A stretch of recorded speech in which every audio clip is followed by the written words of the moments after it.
Hey guys, in this lesson we're going to be taking a look at writing the equation for a circle. The first thing we're going to start with is just writing the equation of a circle in standard form, getting it from a graph. If you remember from the last lesson we talked, standard form for a circle is x minus h squared plus y minus k squared is equal to the radius squared, where h and k are the coordinates of your center, and r, just regular old plain old r, is the value of your radius.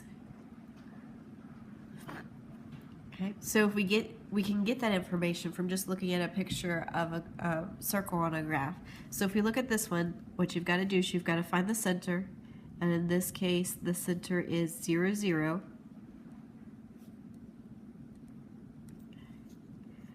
And so using the rule that we have from last time, the HK, center is HK.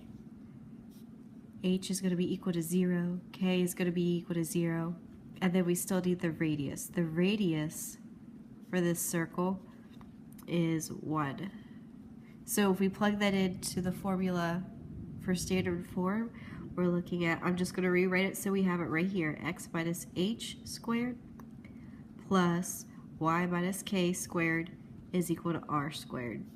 So we have x minus, and our h in this case is 0 squared plus y minus k squared, which is 0 squared, is going to be equal to 1 squared. So x minus 0 is just x, so we're left with x squared plus y squared is going to be equal to 1 for this problem.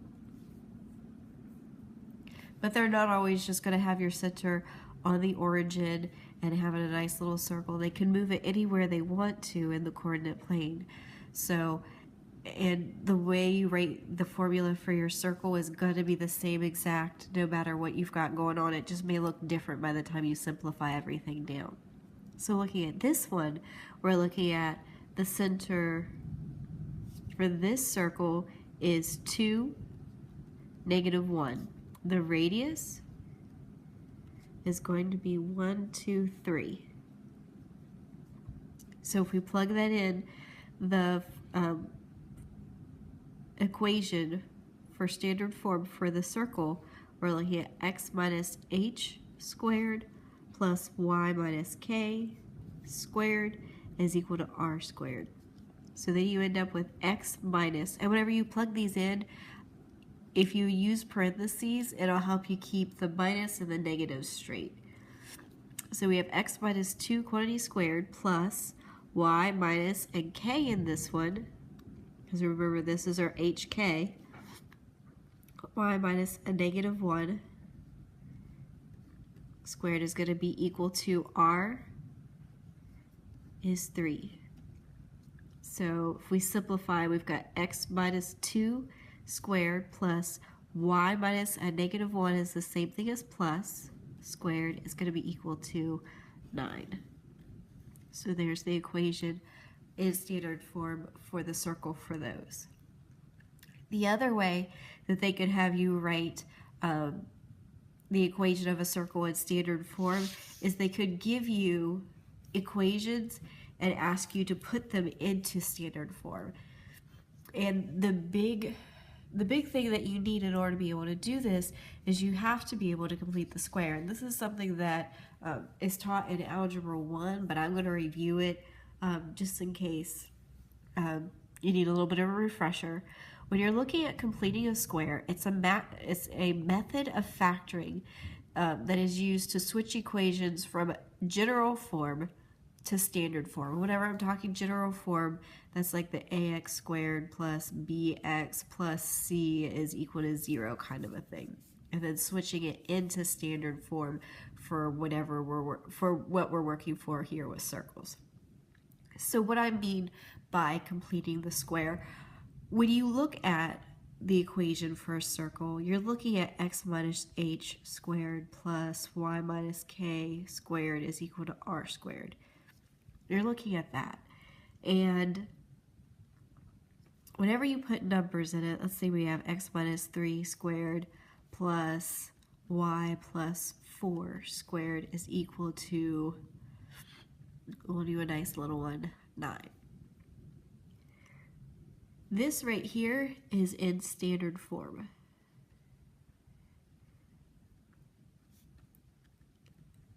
If we were to multiply everything out, it would be switched to general form. So just to show you what that looks like, we've got x minus 3 squared. Now remember, when you're looking at x minus 3 squared, when you're looking at anything squared, that means itself times itself. So here we've got x minus 3 times x minus 3 plus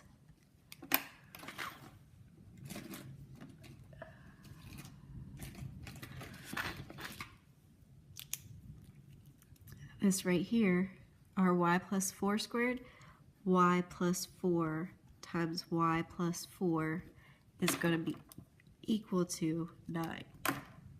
So if we simplify this, we've got x times x is x squared minus 3x minus 3x plus 9 plus y squared plus 4y plus 4y plus 16. Y, there's the y squared, there's the 4y, there's the other 4y, there's the 16, is going to be equal to 9. So then if we start combining our like terms, x squared minus 6x plus 9 plus y squared plus 8y plus 16 is equal to 9. And then we have these like terms here. We've got this 9, the plus 9, and the plus 16. So if we put those together, we end up with x squared minus 6x plus y squared plus 8y plus 25 is equal to 9. And then we can move that 25 over to the other side. And that'll leave us with 16 is equal to x squared plus y squared, putting the things with squared first, minus 6x plus 8y. So this would be considered general form. So let me spread that out a little bit so it's not all stuck together.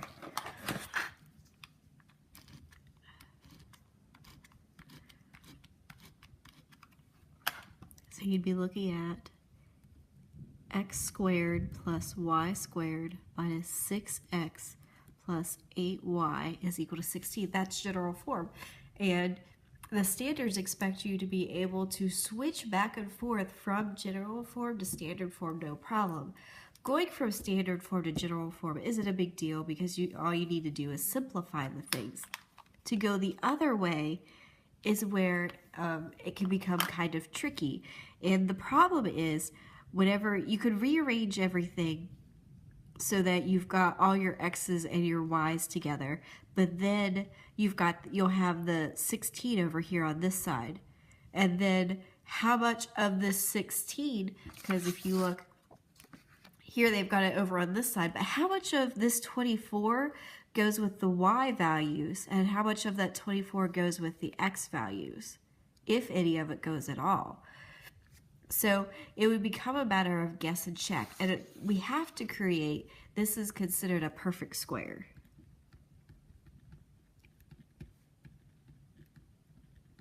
Because you have something times itself, and that's what a perfect square is. So how do you go from having these terms, or even these two terms where you've got the x squared minus 6x, to having it so that it's the x squared minus 6x, and knowing that it's going to be a plus 9. When you have a perfect square trinomial with a minus 6x in it, every single time to make it a perfect square trinomial, it's going to be a plus 9. Same thing for over here in the green. every time you have this plus 8y, to make it a perfect square trinomial with the y squared, you're going to have the plus 16. So completing the square is the method that you use to find the value that goes here and make it be a perfect square. So an example of something that we could have that we could work with is, let's say we've got x squared minus 7x, and the directions want you to complete the square.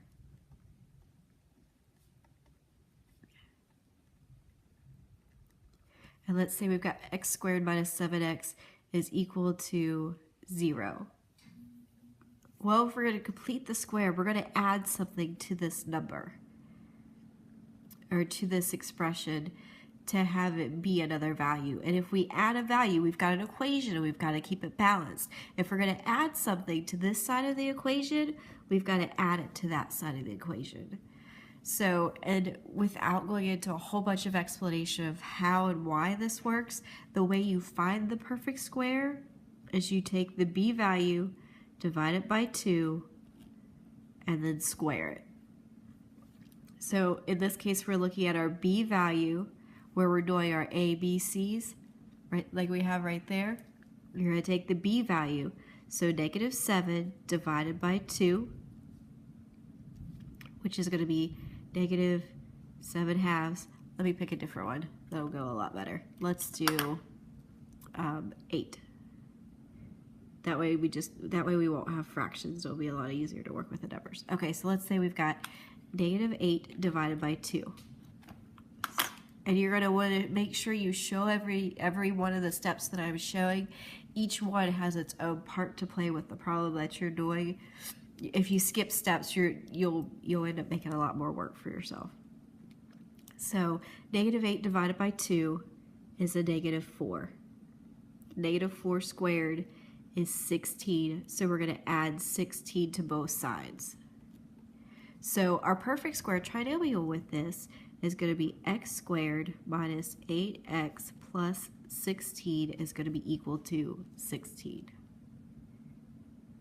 Okay, and then the goal from here is to take this and to factor it so that it's a perfect square trinomial. And you could sit and do the guess and check and factor it that way, or you could just go x, and then whatever value is right here is going to be the value that has to go there. So in this case, we have a minus 4 here, so this is going to be x minus 4 squared is going to be equal to 16. And yeah, I always have students ask, well, do we still have to do the 16 if all we use is the 4 here? And yeah, you've got to do that plus 16 so you balance out the equation on the other side over there. So that's how you complete the square. And the only difference between what we did here with this example is that you're going to have the opportunity to have 2 because we have both an x squared and a y squared that we have to worry about. Okay? So if we put the completing the square to use, that brings us to these examples right here. So I'm going to write us some steps. I'm going to write down some steps for completing the square. The first thing you're going to want to do is to sort your x's all together. And then you want like the squareds, the x squareds, and then the x. And you're going to want to put a plus blank whenever you sort your x's. You're going to want to have a plus sign between them, and you're going to sort your y's. So y squared, your y plus blank.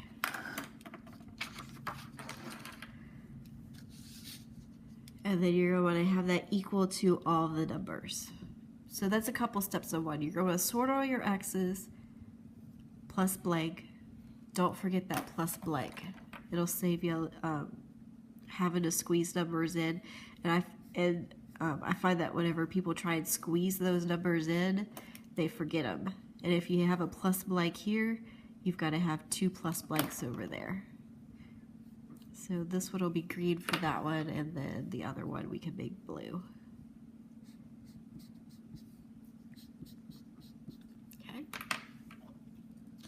So if we do that for this equation, I've got x squared plus, there's not any regular x's, so you can write it as 0x plus, I'll just make this one easy. When you write it in standard form, it's just got to be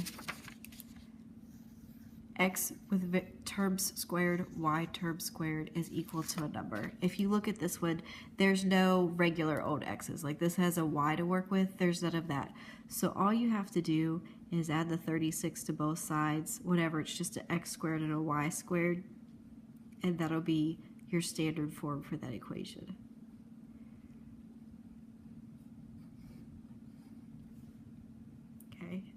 So that's standard form. If all it's got is x squared, y squared, and the value has to be a 1 in the front of the x in order for it to be in standard form.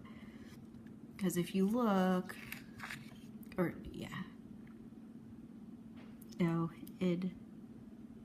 right in standard form. If you look, the value, there's not a value in front of the x here. So that whenever we're doing this, the value has to be 1. Okay, so looking at this one has a value that just has a regular old variable with it and not a variable squared. So this is the one where we're going to want to be sorting the x's and the y's. So if we do that, we've got x squared, and there's not any x's to go with it, so I'm just going to leave it at x squared plus y squared minus 16y. So the fact that we have a y squared here and a y tells us that we're going to have to complete the square. And then we want the numbers on one side of the equal sign. So we're going to subtract 24 from both sides. So we've got our x squared plus y squared minus 16y plus blank is going to be equal to negative 24 plus blank. So again, this minus 24 is from moving the 24 to the other side of the equal sign. The plus blank is the blank that we need for completing the square. So if we add something on one side, we have to add it to the other. So now we need to find the value that goes there. So to do that, remember we're doing the b divided by 2 squared. So in this case, our b is a negative 16 divided by 2 is going to give us negative 8. Negative 8 squared is 64. So if I add a 64 here, I have to add a 64 over there. So if I write this as a perfect square, I'm going to have the x squared that I just brought down plus y, and remember I told you this minus 8, that's going to be what goes in for your perfect square. So y minus 8 squared is going to be equal to, and then we've got to figure out what the negative 24 plus 64 is. And that's going to be 40. And there is the equation of our circle in standard form. So that's what you get from general form there to standard form by completing the square. Okay. So if we try another one,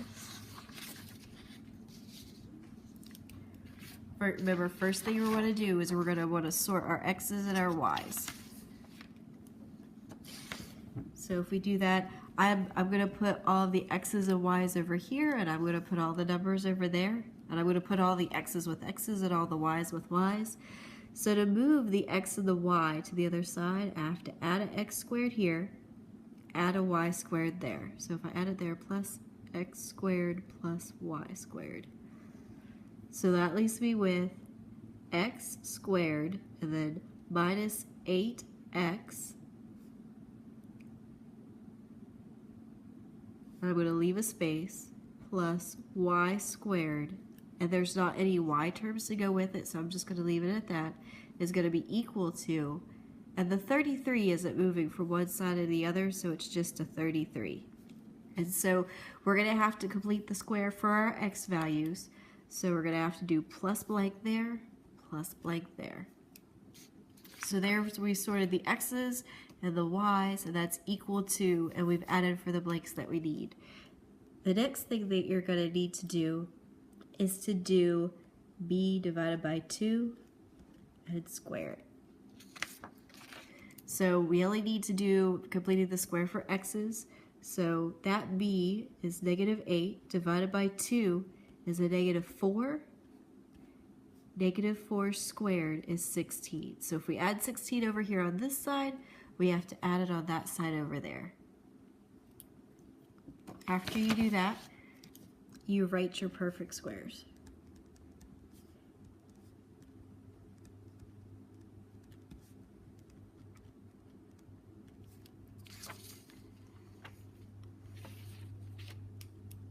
So to do that, we're going to have x, and remember that value right there is going to be the value that goes for your perfect square, x minus 4 squared plus y squared. There weren't any other y's to work with, so it's just the y squared, is going to be equal to 49. So there's our equation for that circle right there.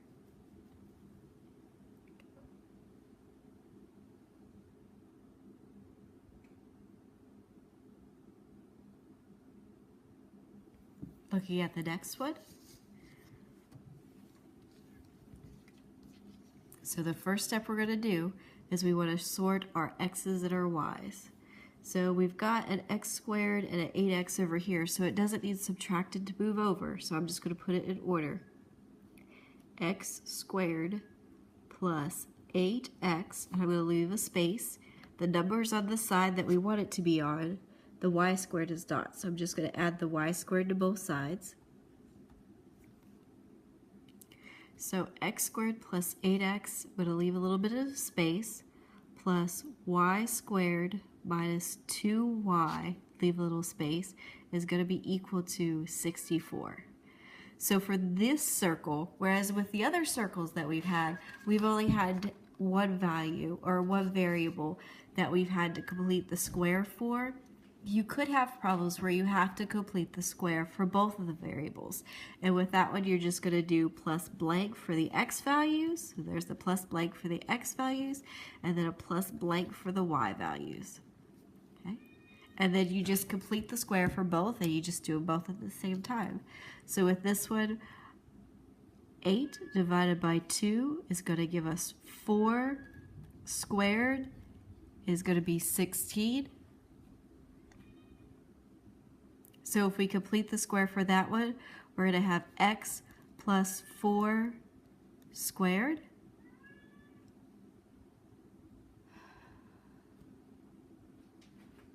And then if we do the y values, we're going to have -2 divided by 2, which is -1 squared, which is going to be 1. And don't forget, if we add the 16 here, we've got to add the 16 there. And if we add the 1 there, we've got to add the 1 there. So if we complete the square for this one, we've got x minus 1 squared. Those two are going to be added together. And then we need to do the 64 plus 16 plus 1.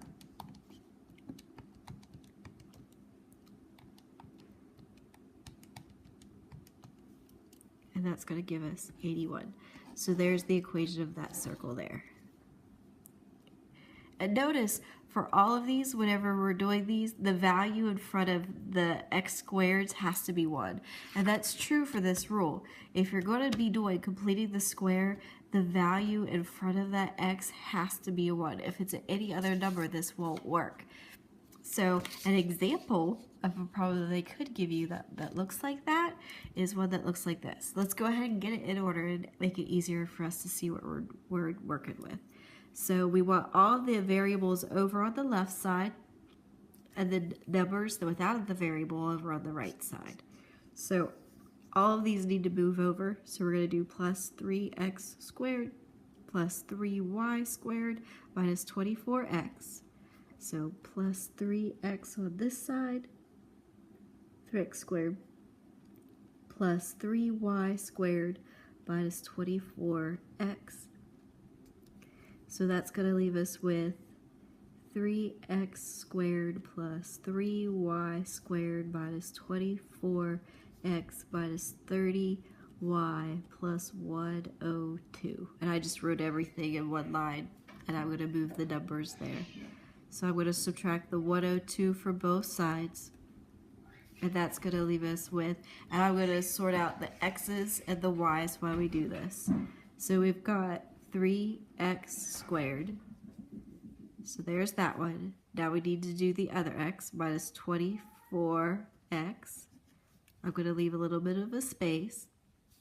Here's our y squared, plus 3y squared minus 30y with a little space is going to be equal to negative 102. So if you look, we've got a 3 and a 3 here. If we're going to do completing the square, we can't have a number in front of the variable squared. If you get a problem where the number in front of the variable squared for what is supposed to be a circle isn't the same, so like if you're doing a circle and you've got an x squared and a y squared, that's one way to know you have a circle. If the numbers aren't the same, you aren't really working with a circle, you're working with what's called an ellipse or an oval, which is a completely different lesson, but they could ask you a question that says, does this equation represent a circle?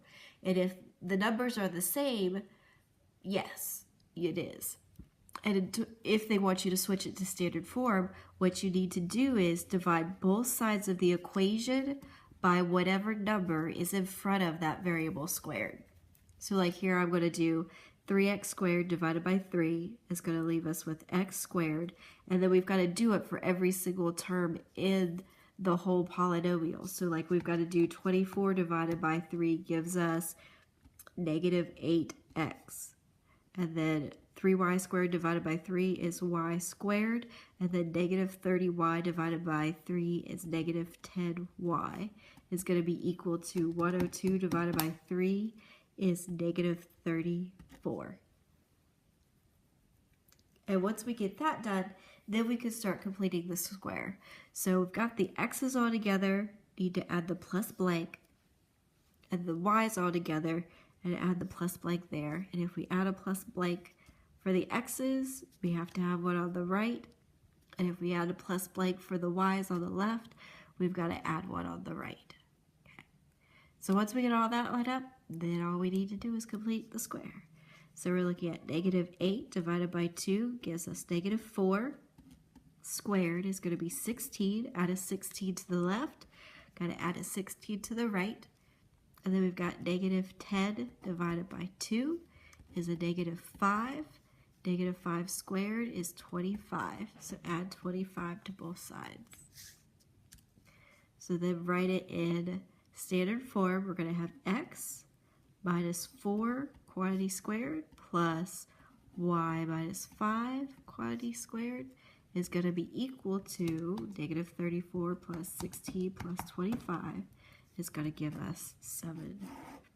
So the equation for that circle in standard form is going to be x minus 4 squared plus y minus 5 squared is equal to 7. So there's just several different examples on how they could want you to complete the square to write the equation of a circle in standard form. And then also we had a couple examples where using a graph of a circle, being able to write the equation of a circle in standard form there. If you have any questions, be sure to write them down and ask whenever you get to class.